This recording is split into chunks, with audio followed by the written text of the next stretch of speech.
Good morning, dollies and friends, and welcome back to my YouTube channel. Today I want to talk about, if you know and you've been watching my journey on both TikTok and here on YouTube, but probably a lot more consistently on TikTok, you would know that I am currently backpacking Southeast Asia, which initially the plan was to backpack for 3 months, but it's turned into who knows how long it's going to take. It could still be 3 months, it could not be.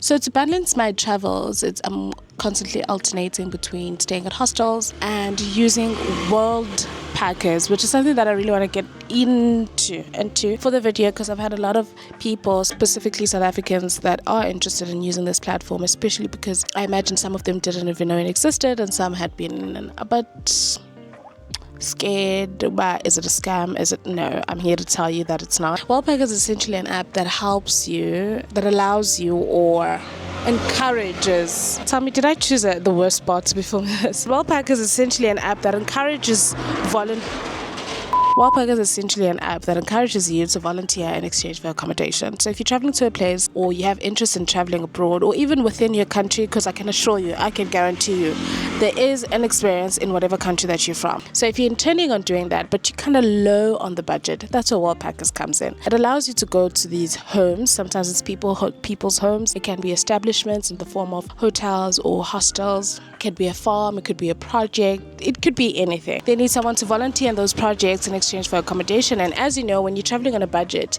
every cent counts. But I do want to emphasize the fact that it's not just for teaching English. There's so many other opportunities. You could be working in hospitality. You could be helping with housekeeping. It could be on a farm. It's really just so many different experiences that you can tap into in exchange for accommodation when you are traveling. Another thing to take note of when using Worldpackers is the fact that they don't cover your flights. I know I also had that question on TikTok, but someone was like, are they going to pay for your flights? No. This is when you already have a trip scheduled, but you're just trying to minimize costs on accommodation. Accommodation costs can pile up, especially when you're traveling, moving between places. And because a lot of Worldpackers experiences go for, you can volunteer from a week, you can volunteer for up to a month. I think it really is such a good buffer when you travel and you really don't want to spend a lot. So I remember my first experience was right here in Chiang Mai. There was another fellow traveler who had been there for, I think, close to a month. Now, I know you're probably thinking, fine, Pumelela, I know all of this information, but how do I sign up? How do I get on this? You just have to go to Google and Google Worldpackers, or you can go on the app. It's called Worldpackers. What you essentially have to do the first time is to set up your profile.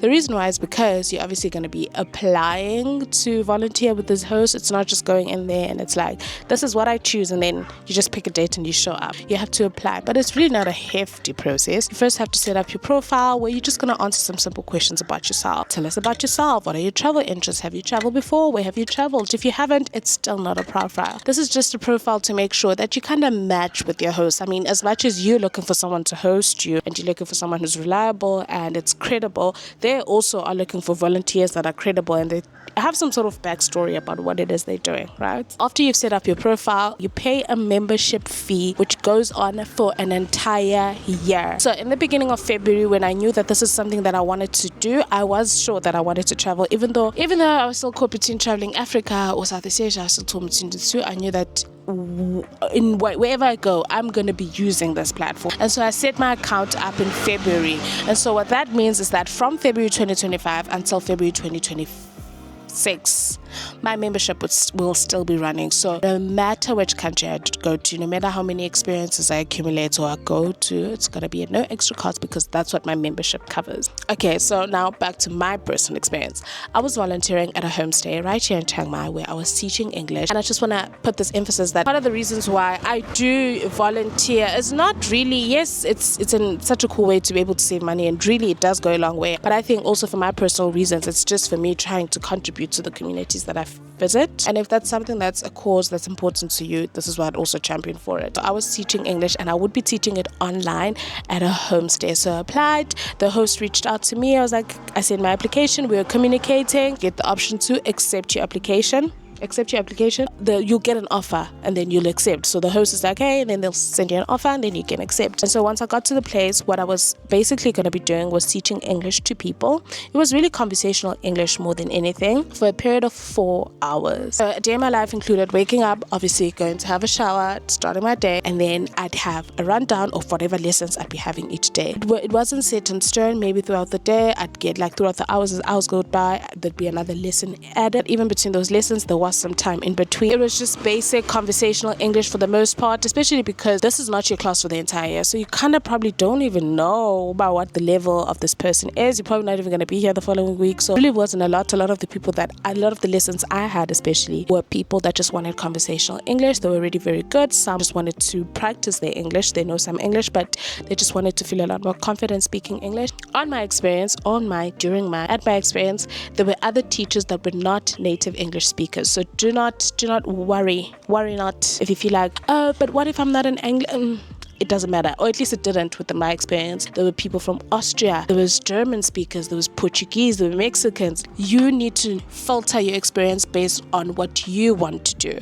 Are you willing to work the entire day? Are you willing to work for just only 2 hours? Do you want to stay elsewhere? Because some experiences you stay outside where you work. I know someone in Laos who is working at a farm. It's like a dairy farm, and she lives like 40 minutes away, even though the transport is sorted, but she lives 40 minutes away from work, and then she gets to work for the day. But also, even with my experience, I had my meals taken care of for 2 times a day, which was very exciting for me because I was very eager to try some Thai cuisine that I probably wouldn't typically try because I'm just such a picky eater. And so it was such a cool thing for me to have all these meals. So lunch and dinner was prepared for at no extra cost. So I got accommodation and food. Again, doesn't happen for everyone, but this is something that I was looking for because I was like, I just don't want to stress about food, especially because I was volunteering on a secluded area, and it really gave me an opportunity to try some different Thai cuisines. I mean, there was coconut chicken soup, something like that, which was very different. Didn't eat all of it, but I did try, and I was like, okay, this is unique to me. And if I didn't like the dinner for the day, or if I didn't like the lunch, the 7-Eleven was not so far. I could just go to a 7-Eleven and I get something to eat. So,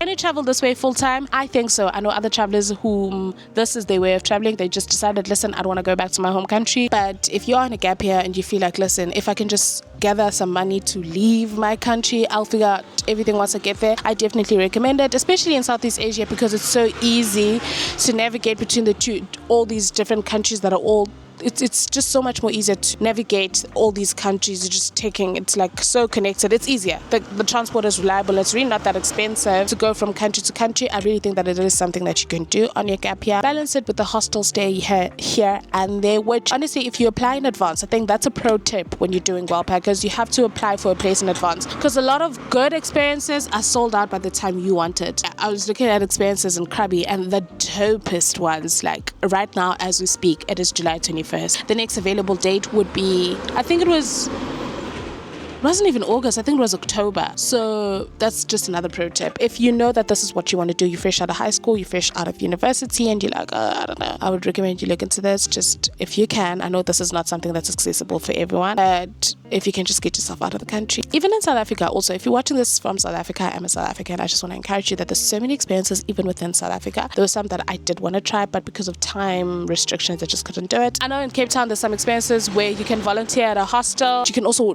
volunteer at the safari in Mpumalanga. So definitely look into it if you're just trying to exercise the muscle of traveling, but you're on a very tight budget. Also, let me know if you would like for me to create another video showing you a demo on how to optimize your profile on Worldpackers. I'd absolutely love to do that. And of course, I come bearing good news. I'm so excited to be partnering with Worldpack with and for you guys. So if you are interested in going on a Worldpackers volunteer travel experience, I do have a discount code that I am going to be linking down below where you can get 10% off your next membership. So if you want to start your membership and you're like, listen, I want to do this, I've been meaning to travel and I want to cut some costs, if you use the link down below, you'd be able to get 10% off your next membership. So if you're applying for a membership for the first time, look in the description box. I come bearing gifts for you. Thank you guys so much for watching this video. I'm sweating. I feel hot. Let me know if you have any other questions. Thank you guys so much for watching this video, and thank you so much to Worldpackers for partnering with me to spread the good gospel. So see you in the next video.